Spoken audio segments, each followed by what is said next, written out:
Yes, once again mga minamahala, tayo pinagpanyaya na makinig sa banal na salita kay Brother Lauro Buduso na walang bawas, walang dagdaga, walang pagkapilipit at walang sariling pagpaliwanag. Sa araw na ito, ating pong pag-aralan ng patungkol sa original sin. Mayroon daw na ang minana ang kasalanan sa ating mga magulang o kay Iba't Adan. Yun ang mga rason nila, itong mga rason nila na pwede daw, na mayroon daw na ang mga kasalanan ay kung saan ba talaga galing. Ayun, ito yung kanilang mga rason na sila naniniwala na mayroong original sin. Ayun, at ipong pagbasahin, ayun.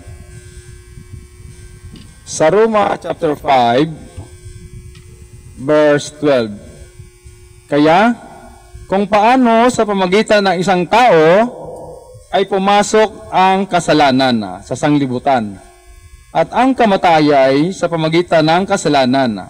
At sa ganito'y, ang kamatayan ay naranasan ng lahat ng mga tao, sapagkat ang lahat ay nangagkasala. Ayan. Kasi minana daw yung kasalanan. Yan, minana ang sabi nila. Sa Roma chapter 5 verse 12, ulitin ko ang pagbasa. Kaya, kung paano nasa pamamagitan ng isang tao, yan ang sabi nila si Adan, ay pumasok ang kasalanan sa sanglibutan, at ang kamatayay sa pamamagitan ng kasalanan, at sa ganito, ang kamatayan ay naranasan ng lahat ng mga tao. Bakit? Sapagkat ang lahat ay nangagkasala. Ako mismo, kumbaga. Huwag mo ipasa dun sa iba ang kasalanan mo. Ang sabi dito, sapagkat ang lahat ay nangagkasala. Huwag mo sabihin minana mo yung kasalanan kung kanino. Dahil ikay mismo ay nagkasala. Di ba? Sabi, kaya kung paano na sa pamamagitan ng isang tao ay pumasok ang kasalanan sa sanglibutan, at ang kamatayay sa pamamagitan ng kasalanan, at sa ganito'y, ang kamatayan ay naranasan ng lahat ng mga tao. Bakit naranasan ng lahat ng tao ang kamatayan? Sapagkat ang lahat ay nangagkasala.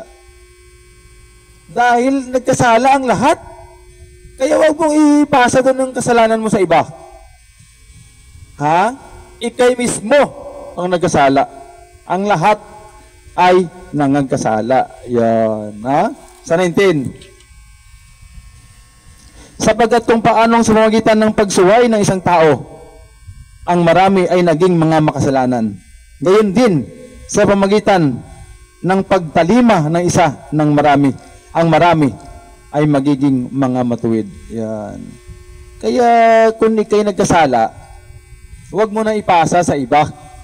Yan. Huwag mo nang ipasa dun sa iba.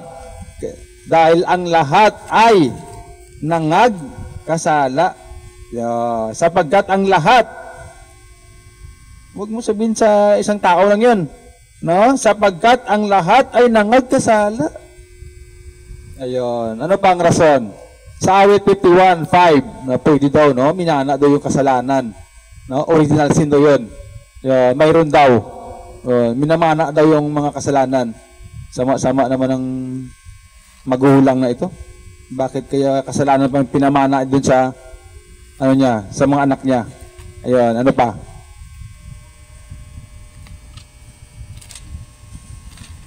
Sa Lamentasyon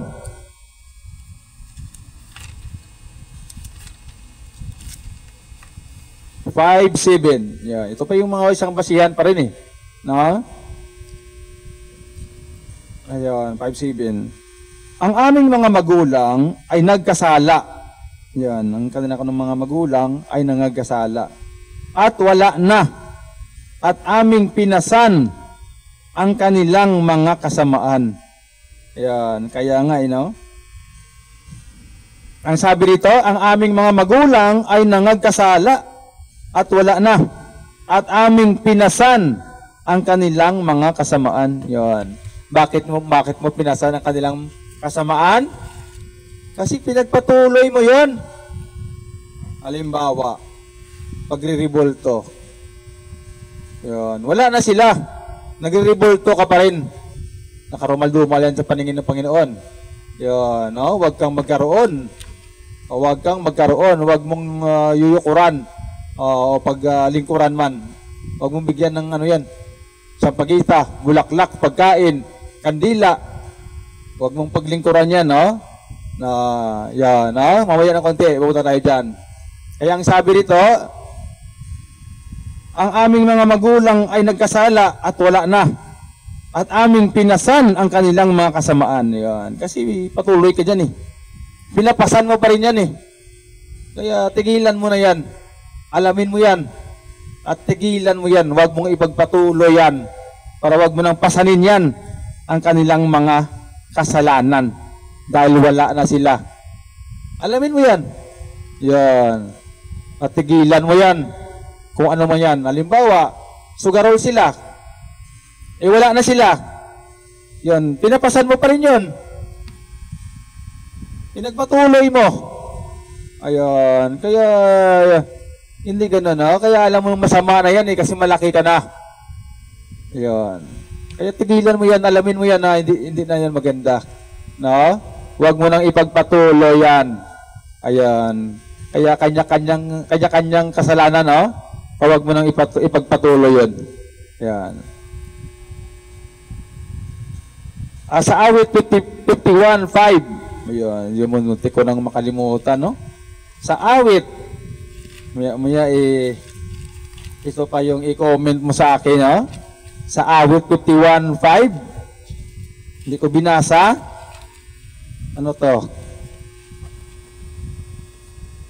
Narito, ako'y inanyuan sa kasamaan, at sa kasalanan ay ipinaglihi ako ng aking ina. Yan, sabi ng isa, pastor pa daw. Sa tiyan pa lang ni nanay niya, may kasalanan na yan. Yan, minana niya yan sa kanyang ina, ang kasalanan. Yan. Ito, ulitin natin ang pagbasa. Narito, ako'y inanyuan sa kasamaan. Sino nag-anyo sa kasamaan? Mamaya ng konti mag-conclusion tayo dyan. Sino ang nag-anyo sa kasamaan? Ang ina. At sa kasalanan ay pinaglihi ako ng aking ina. Sino naglihi sa kasalanan? Ang bata? Ang ina. Walang kalam-alam yung bata. Mamaya ng konti, Mamaya ng konti. Ang naglihi sa kasalanan at nag-anyo sa kasamaan, ang mga magulang. Yun, no? Kaya ang bata, walang kalam-alam yun. Huwag mo siyang paratangan na minana niya yung mga kasalanan. Ano ba yung mga kasalanan? Mamaya ng konti, Kung ano-ano yung mga kasalanan na sinasabi mong minana ng bata na sa tiyan pa lang ng nanay. Oh, grabe, no? Maganda yun, Ang sabi rito, narito ako inanyuan sa kasamaan. At sa kasalanan ay pinaglihi ako ng aking ina. Ang ina ang nag-anyo sa kasamaan at naglihi sa kasalanan. Kaya ang bata, walang yan. Hindi niya, wala sang kalam-alam dyan eh. Ayan, ano pa?